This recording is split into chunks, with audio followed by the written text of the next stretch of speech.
ကိုယ့်ရဲ့လောက်ဖို့ကိုင်းဘက်ဒီမှာကိုယ်စိတ်နဲ့မတိုက်ဆိုင်တဲ့အချိန်တွေမှာဒေါသစိတ်တွေဖြစ်မိပါရဲ့ဗျ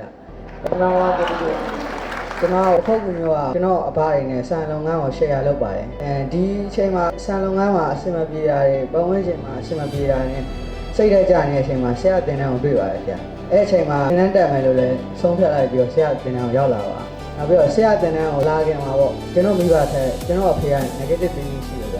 ကျွန်တော်လည်းသူနဲ့နေလာကြတော့ကျွန်တော်ကိစ္စတစ်ခုဆိုရင်မကောင်းတဲ့ဘက်ကိုပဲတွေးတာများတယ်နောက်ပြီးတော့အချိန်မပြေတိုင်းမှာဘယ်သူနဲ့မှလည်းစကားမပြောချင်ဘူးကိုယ့်ဘောကိုခန်းထဲမှာလောချပြီးနေတယ်အချိန်များလာတော့စိတ်ဖိစီးမှုများပြီးတော့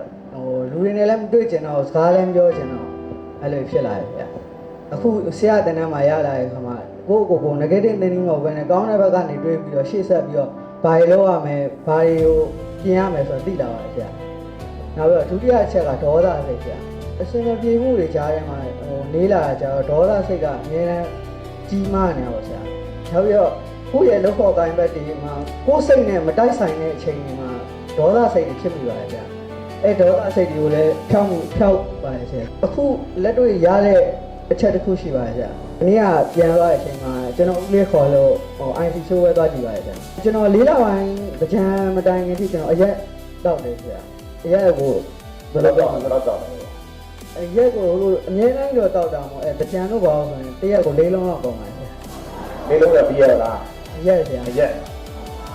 ဘာရက်တော့၄လုံးတောက်တယ်ဒီမို့၄လုံးကကျွန်တော်တယောက်တည်းတော့မဟုတ်ဘူးအကုန်စုပါတယ်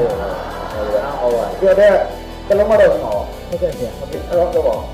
မင်းကကြတော့ဆရာကြီးကတင်တဲ့2ရက်တက်လာပြီးတဲ့အချိန်မှာဦးလေးအရက်တိုက်တယ်ဆရာဒါပေမဲ့ကျွန်တော်လုံးဝအဲ့အရက်ကောခင်းနေရောလုံးဝကျွန်တော်စော့ကျင်စိတ်မရှိတော့ဆရာကိုဘွားကိုတိုးတက်ပြောင်းလဲခြင်းနဲ့စိတ်လည်းရှိလာတယ်နောက်ဒီအရက်တွေတောက်ပြီးတော့ဘူးနေတဲ့အရာတော်ကိုလည်းကြိုက်တော့ဆရာမင်းကအရက်တစ်ခွက်မှမတောက်ခဲ့ပါဘူးဆရာ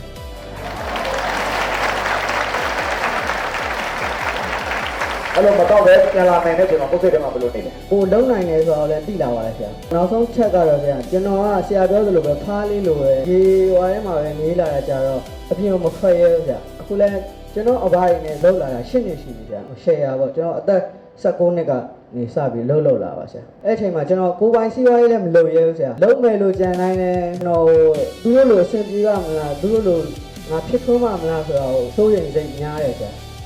ဒါပေမဲ့ကျွန်တော်နောက်6လနေကျွန်တော်ကိုယ်ပိုင်လုပ်ငန်းနဲ့အောင်မြင်တဲ့လုပ်ငန်းရှင်တယောက်ဖြစ်အောင်စူးစမ်းမယ်ဆိုတော့ဆရာသိပေးပါဆရာဟုတ်ကဲ့ပါ